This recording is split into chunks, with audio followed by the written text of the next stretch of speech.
guess about that.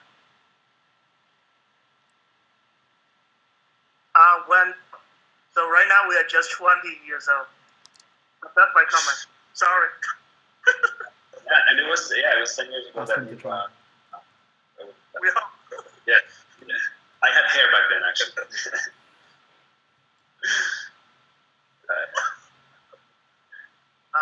So maybe it's my turn. So I'm Arthur Chan, and as you might know me, I have been co-administering the AIDL group, and that's why everyone is here today. So my background is I first work on speech recognition, and I'm working more on the just like I said, more on the traditional side of machine learning.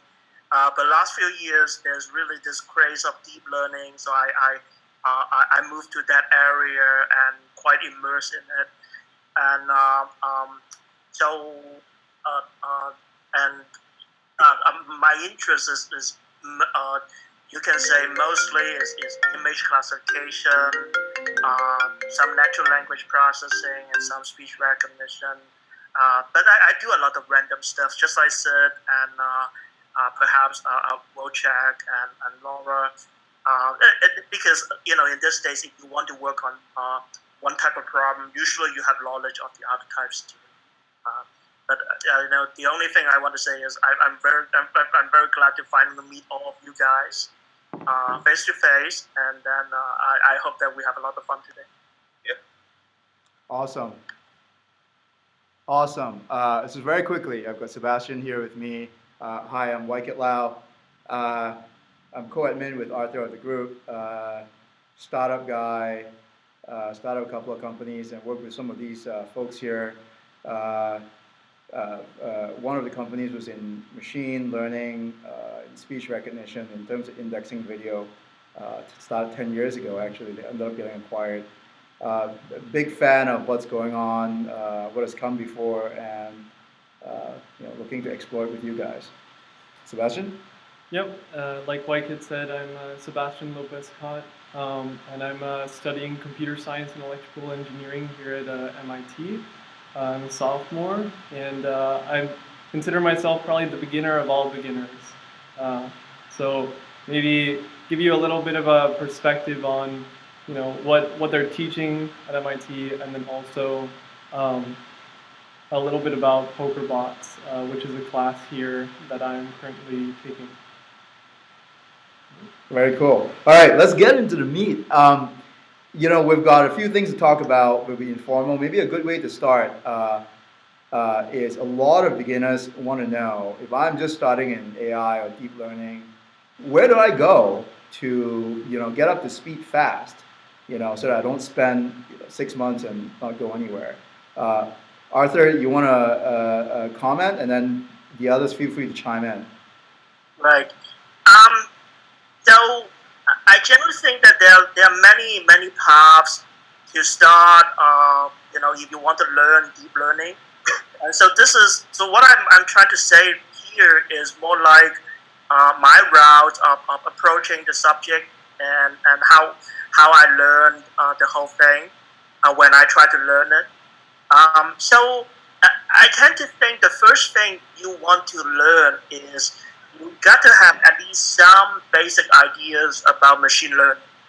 That is perhaps what people now call good old machine learning, GOMI type of ideas, and usually, so one of the more recommended class is perhaps, and it's something that frequently recommended in the forum, is the Andrew Ng's Coursera machine learning class. So the history of that class was based on Andrew Stanford's class.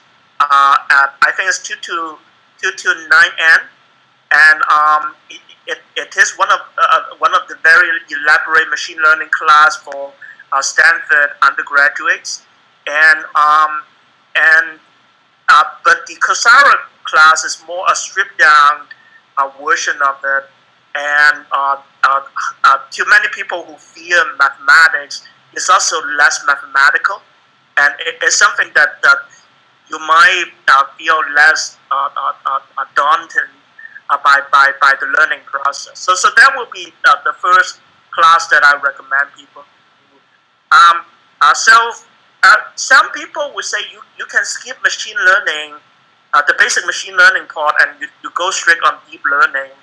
That I think is a dubious notion because you don't understand what is train set, test set, or validation set.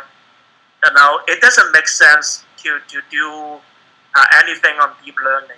But of course, in the forum, you will also hear opinion that said, well, screw machine learning. We just go for deep learning. That there are people say that too, but that probably would not be the school of teaching I subscribe to. So if you go through the machine learning class, I would just very quickly to outline what you can learn after that. So you can probably go for the Hinton's deep learning class, or you can probably go for the Andre Karpathy's deep learning and computer vision class, or you can go for Richard Socher's deep learning and NLP class. So those are very useful, practical classes that you can take. And I think two notes there. One is the Hinton's class is quite difficult. It is not a lot of people whom I know, who got a PhD, still find that the class is difficult to digest through. And so you do need to be a little bit more mathematical to go through that class. And I'm still going through it, by the way. And for the Socher's class and also Karpathy's class, I noticed that usually you can't find the videos on the website. And so you need to find a way to search for those videos yourself if you want to have it. So I would not give any links on the forum, but usually on YouTube, you will find some of those videos, and it's fairly easy to find them in general. So those are probably the three classes that I would recommend. But I want to leave it open here because I probably other you guys might have your opinions about what should be done. So just for the record, for people who are watching this, all the stuff that Arthur has suggested, all the suggestions, those are actually in the FAQ in the Facebook group, so you can look through it. The Facebook group link ought to be in the description of the YouTube video, so you can click on it, join us. You guys, any comments? Any other sources, blogs, writing that you guys would recommend? Yeah, I would like to jump in. So as someone who is newer to the space myself, I think I could probably align a lot more with people who are just starting out or maybe don't have a background in engineering at all, that might want to kind of get into this space. And so as well, just to give a little bit more background, I organize a couple of meetup groups on deep learning and AI and machine learning. And so what I would recommend, if you have no prior experience, and let's say it's kind of been a while, right, since you've done anything like, linear algebra or, matrix multiplication or, calculus courses. I know for me it was a while since college.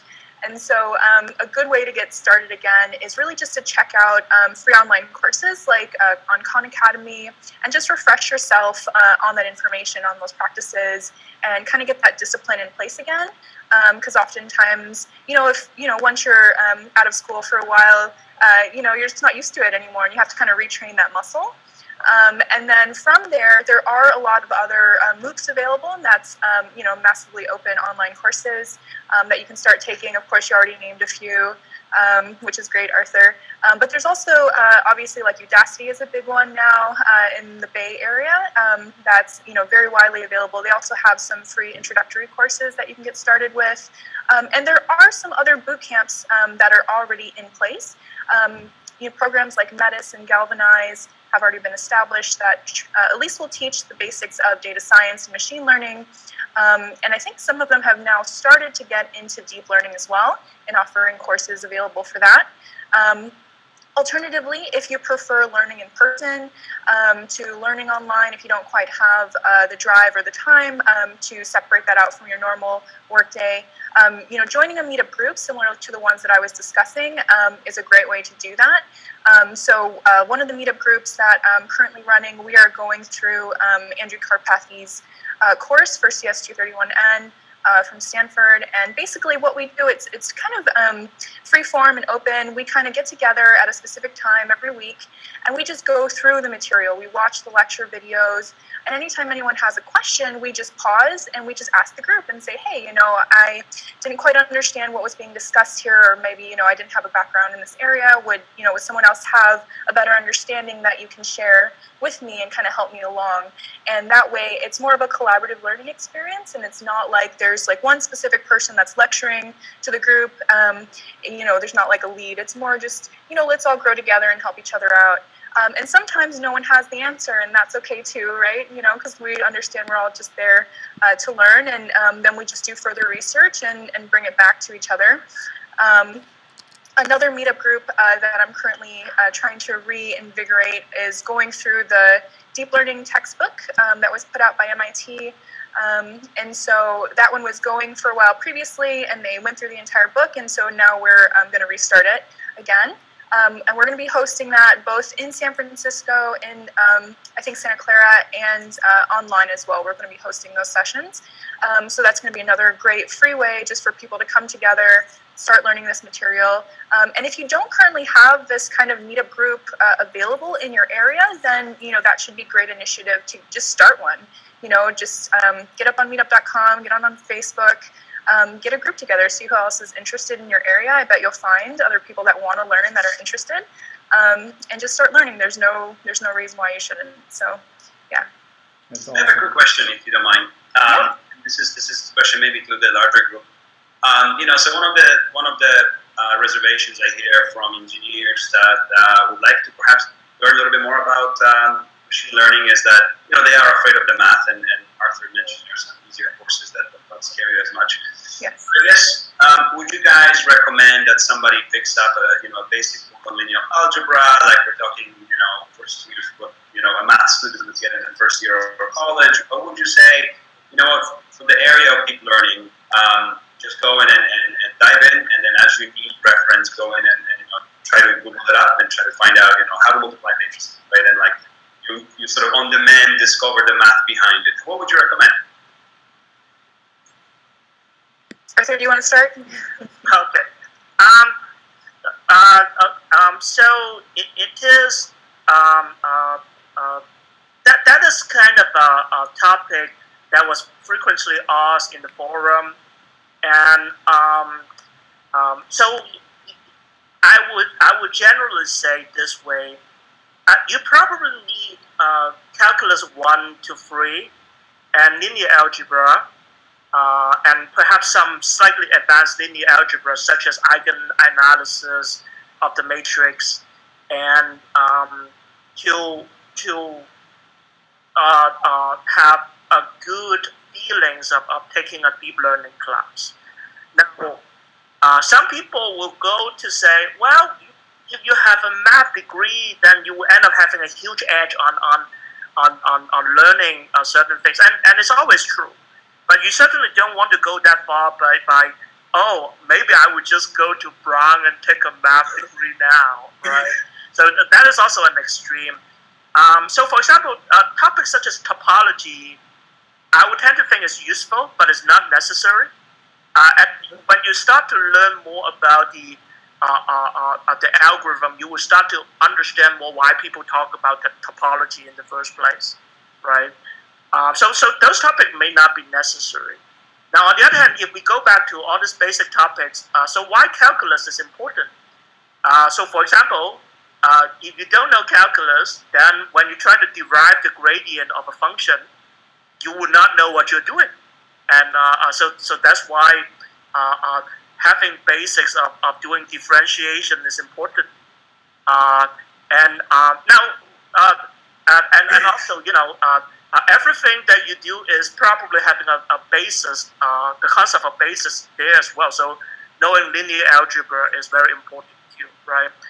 Now, one note there, the reason why a lot of people feel that the math of machine learning is difficult really is that there's a lot of matrix calculus. Now, it's not matrix algebra, it's not linear algebra, it's matrix calculus. That means you want to differentiate certain functions with respect to a matrix or a vector. Now, when you go to look back all these calculus books that you learn in undergraduate, those kind of things were not taught. So now, if you want to make up those, on the other hand, what you need to do probably is to find a standard source of this kind of map, such as Matrix Cookbook, or actually Econometric is a very good source of those kind of map. So I would tend to think that if you follow those map and go to work on machine learning, then you will have a head start. But I don't really subscribe to the theory that you need to learn physics type of math. Like, some people talk about group theory. I really don't understand the connections of them.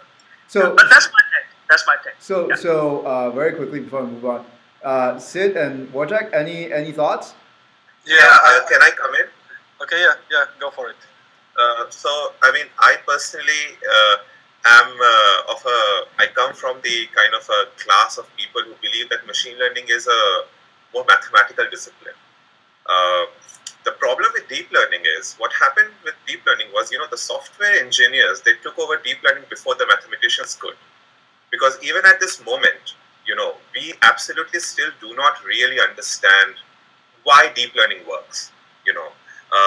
So there is a very large gap in our understanding.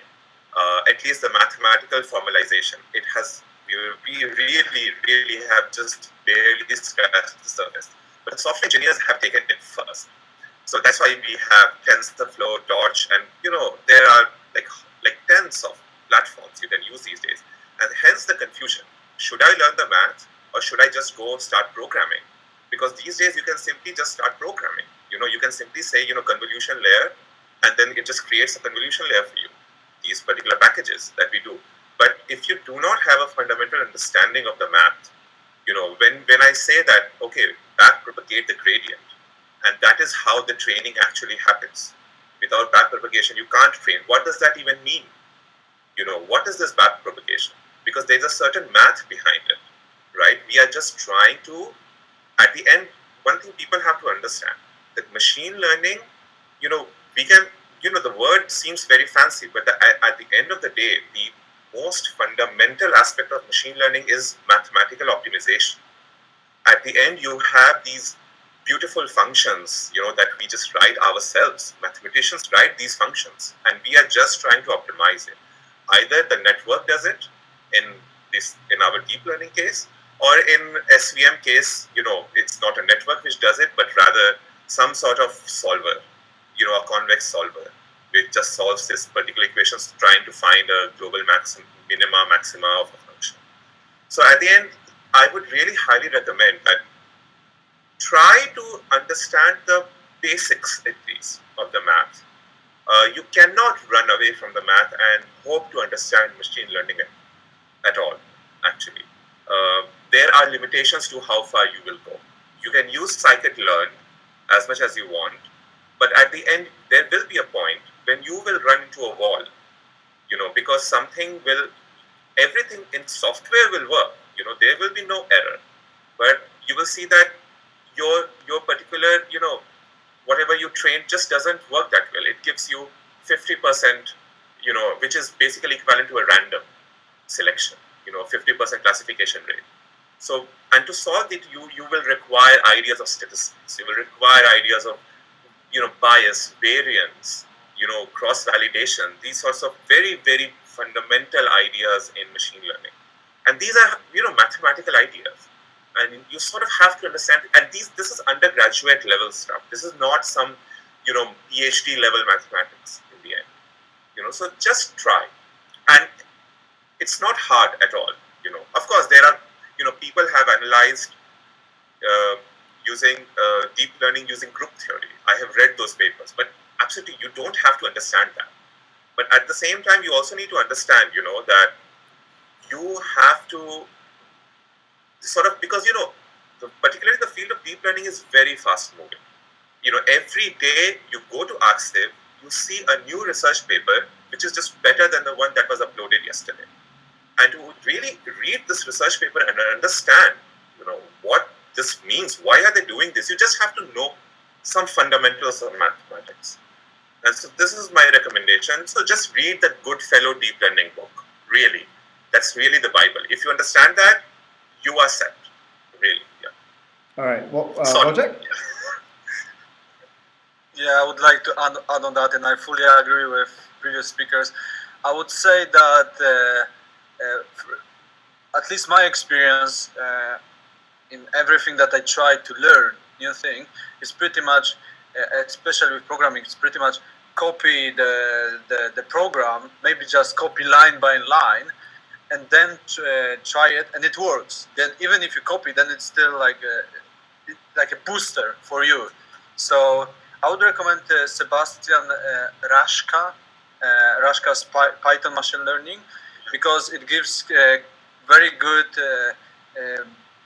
very entry level knowledge, and you can pretty much copy paste the program that is there, and then you try to figure it out line by line why it works that way, or you can go deeper into documentation. I think it was built, every exercise was in scikit-learn, but in general you can go to a website, look up why it works that way, what is the algorithm, you can Google the algorithm, but this boost of your, let's say, motivation or I don't know, yeah, pretty much motivation, it's very good for starting with algebra, because if you copy paste program and you understand the program, even only by understanding the program you will learn something. Then you can go deeper into the algebra, obviously, if you want to go, if you really feel that it's fun for you. And you can tweak different parameters and different things that are already done, so you are sure that you will not struggle with something that I think a lot of people struggle in general with programming, is that you learned something and it doesn't work. Maybe it might be only, I don't know, a comma or equation, somewhere a sign equation that is missing there. But if it doesn't work, then it's quite opposite to this boost that you really need as a beginner. I would recommend obviously this Bible of machine learning, which is the Goodfellow's deep learning. Even if you don't want to go, maybe you just want to have fun, just maybe you want to start.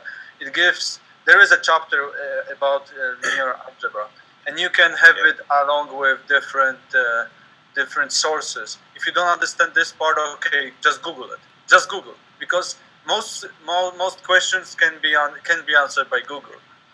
And if it's not, then we will try to help you as much as we can in our group. So I would recommend Sebastian Rashka's Python for machine learning, and then other sources along the way. When you feel that you really want to go deeper, maybe you just want to build some funny stuff that you want to impress your friends, or just build it.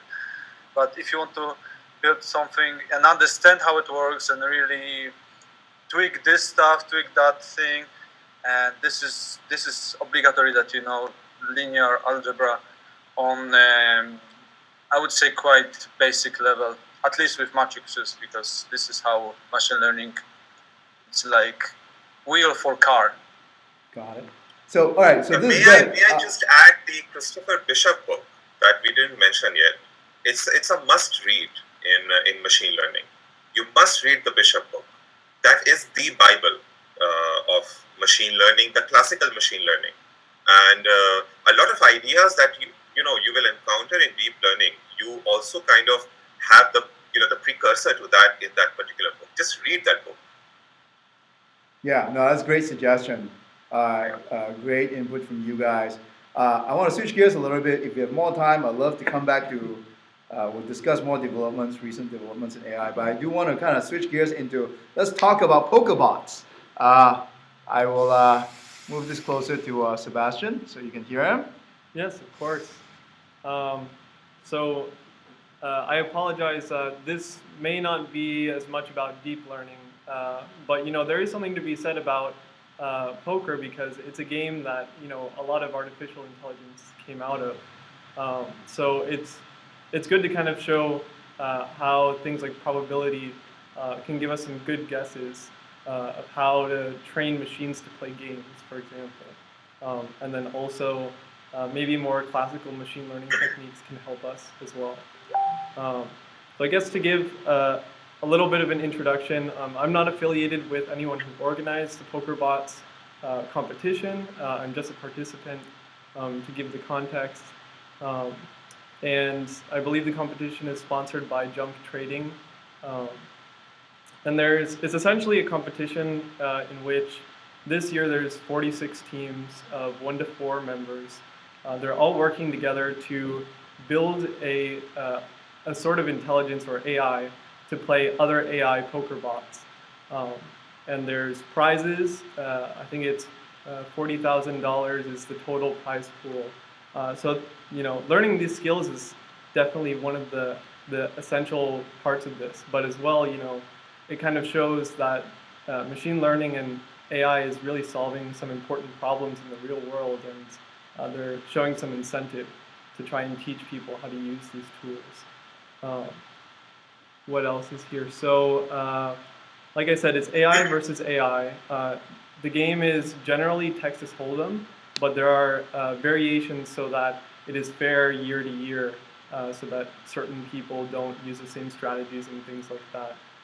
So this year, we're playing the game of No Limit Heads Up Texas Hold'em, which is all the same rules of Texas Hold'em, one player versus another player at a time, and you can bet the whole stack size, which is, for each round, we get reset stacks, which are like the number of chips you have, and you could bet all in on a certain round, for example, and you could repeatedly do this if you wanted to. So essentially, there's a lot of ways you can try and tackle this game, and some of the ways you could think about are maybe use a little bit of game theory, and then there's also the idea of, well, poker is a game with limited information. Each player doesn't necessarily know all of the outcomes, in which case you really want to think about, well, how can I exploit the other player, how they're playing, and figure out what kind of bot might be good against them. So there's a lot of things you can do with exploitation, such as look at certain metrics. One of the most important ones, I guess, that many people have used is the 3-bet percentage. There's also the willingness to put into the pot. And with this game in particular, another variation is that on the flop and on the turn, which are when 3 cards come down on the table and when 4 cards come down on the table, you're allowed to discard 1 card from your hand, but you're not required to. So that's especially going to be something that will be very hard to predict. It becomes very difficult to run simulations, for example, because there's many game states. Something like 52 choose 9 or something like that. So well over 1 billion. So you kind of have to think about, and especially because in the setup that they have, each bot player only has about 100 milliseconds to make a move.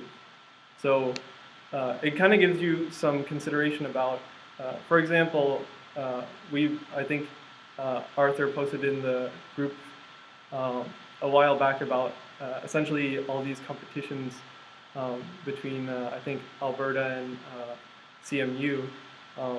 And deep learning may do well in some cases, but one thing to think about is, if you only have 100 milliseconds and you have a very large network, it may be difficult to actually get it to run in the proper amount of time. So maybe a consideration if you're trying to use deep learning for certain aspects like this.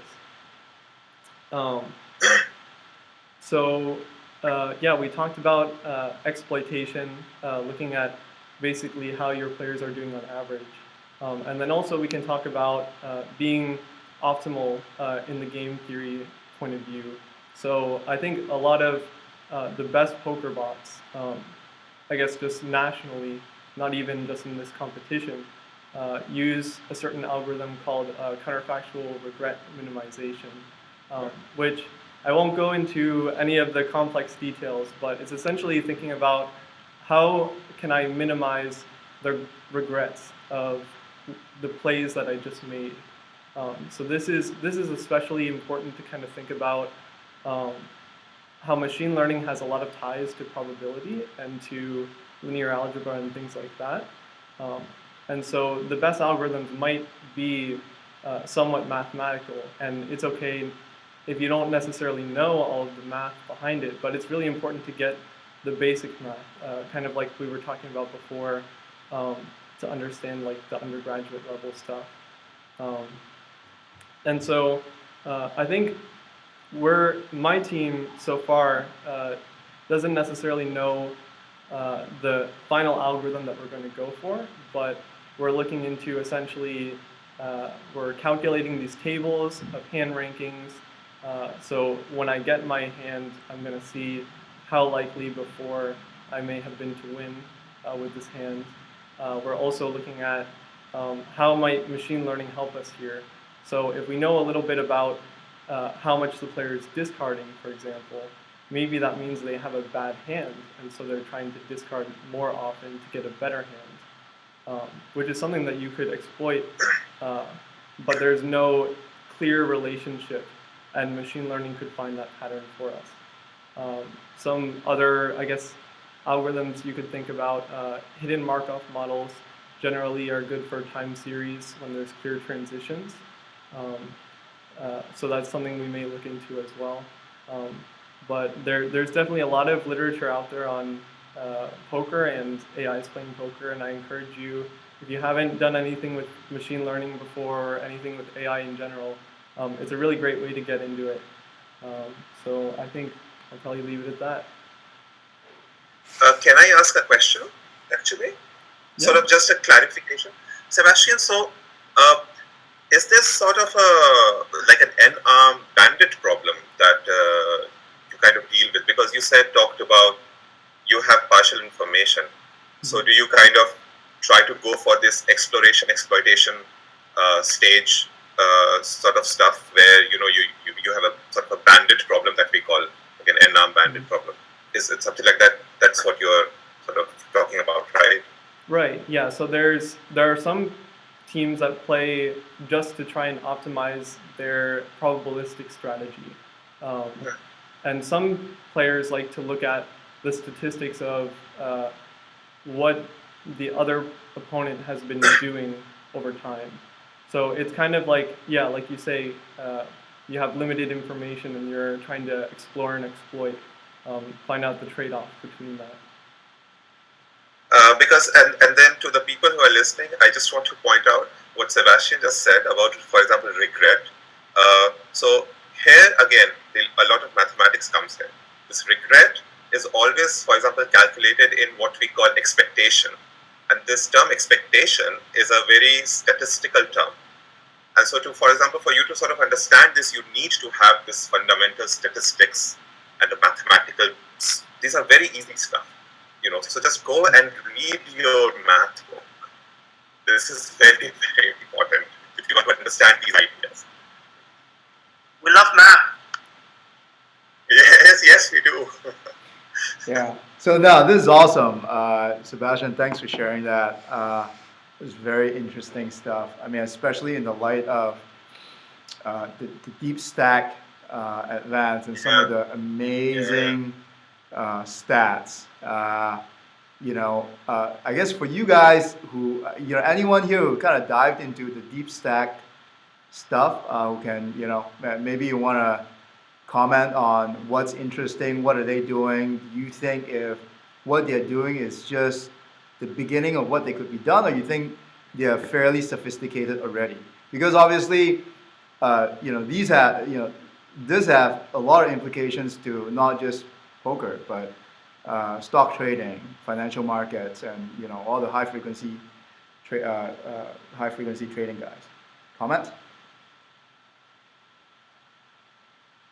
So as far as I know, I believe the deep stack paper, what they suggest is to use a convolution neural network as a kind of approximation functions, and then use that to kind of approximate. So given that you have a certain betting situations, and then you have certain two hands in your no limit Texas Hold'em situations, and you want to map that to a value.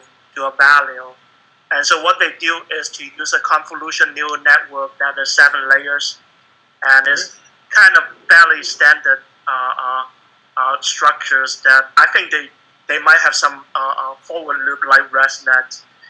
And so I guess I honestly don't really understand the game theoretic side and the reinforcement learning side of their program, but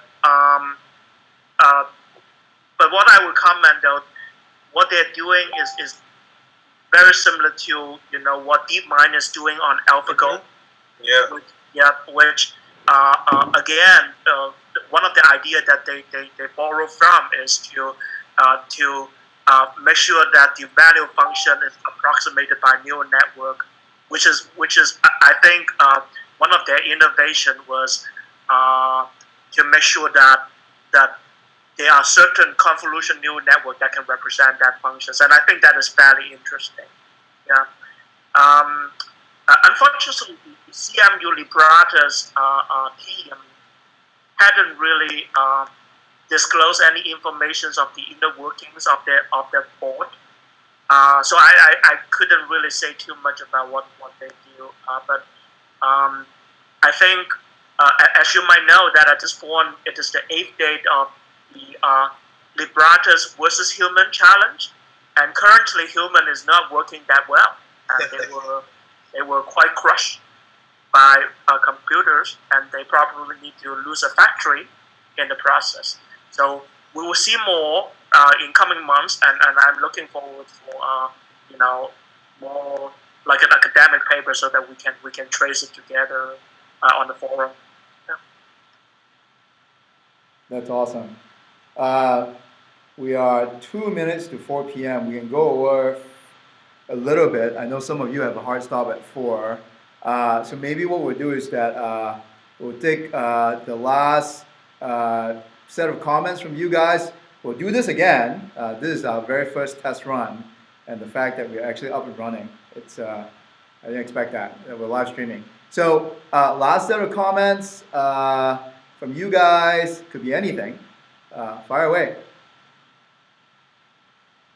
Thanks for organizing this, guys. I'm looking forward to the next iteration, learning more. I'd love to hear about where you get your deep learning news from, so we can maybe share some links and discuss different sources. That's probably a good next step. Our community, the Facebook group, for all those that are watching. That's right. Laura's meetups. All right, I'll be there. Yeah, I just wanted to jump in and say thanks again to you guys for organizing this. It's been really great and a pleasure, to be on here with you. Thank you so much for inviting me. I did want to answer that question about where the groups are on meetup.com. So the main group that I'm hosting is called the Deep Learning Enthusiasts group, and you can just find that on Meetup in San Francisco. There's also the Deep Learning Textbook Study group. And that's literally what it's called. But I'm posting the links as well to YKit and Arthur so they can share them out with you guys. And we're also hosting workshops now. So we hosted the first big workshop back in November where we invited people in, professionals in the industry to come and share their knowledge and experience. So the first one, it's called Demystifying Deep Learning and Artificial Intelligence. The first one took place in November. The second one's taking place the first weekend of February, the 4th through the 5th, at the James Irving Conference Center. And we have about 10 speakers and presenters going through kind of the basics of what machine learning and deep learning is, starting at, just how to use Python, how to upload TensorFlow on your computer, how to do like a basic Hello World problem, and then going more into the mathematics and the theory, going through real world applications. We even have one speaker that's applying how to use machine learning and deep learning in law, because that's what she's doing right now, and how to apply it to government entities and policy, which is really cool. So hopefully you can join us for that as well. It's Demystifying Deep Learning and Artificial Intelligence, taking place February 4th and 5th. So that link is just been posted in the chat in YouTube, just so that you guys know. Click on it, check it out. Anyone else? All right, if not, we'll do it again soon. This has been great. Thanks so much for taking time. I mean, God, we've got like how many time zones around the world here. To some of you, good night. We'll talk soon. Thank you. Cheers. All right. Guys, thank you guys. Bye. Bye. Bye.